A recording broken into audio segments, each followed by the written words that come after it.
think one of the biggest challenges in any new fiction is that it's a blank slate. You can do anything. At first that sounds cool, like, hey, you can do anything, but then you realize, wow, I can do anything.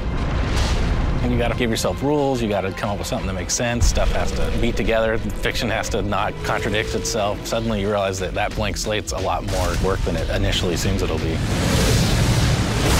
Darksiders world was created pretty collaboratively. We all threw in ideas. You can't really pinpoint one originator of everything. As far as how the world plays, all the NPCs, all the different factions and fiction and stuff like that, that was kind of collaboratively made throughout the team.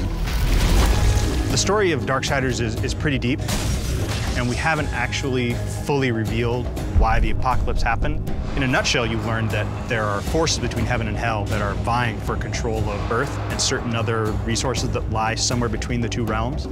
And the Horsemen are caught up in the middle because they are ultimately the ones who are responsible for beginning and ending worlds. In the first Darksiders, one of the Horsemen, War, gets framed for destroying Earth. There's a conspiracy between heaven and hell.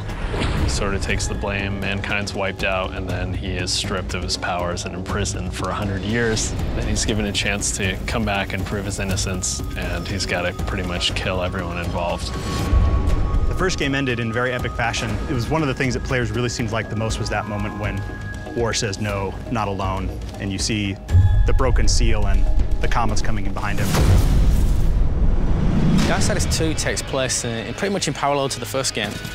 In the time that War is imprisoned by the Council, it kind of happens in that 100 years. The Death's kind of own challenge kind of kicks off in that sort of time.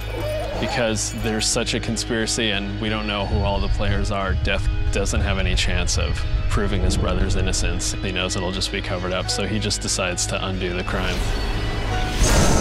I think the thing that Death finds through this whole trip is redemption. I mean, he's carrying a big weight on his shoulders all the way through the game, and, you know, it's kind of revealed to the player what sort of weight that he's actually carrying with him, both physically and mentally. The hardest part was getting it to the point where we knew we were making something special, but once we got there, we were off to the races. We knew it was going to be good.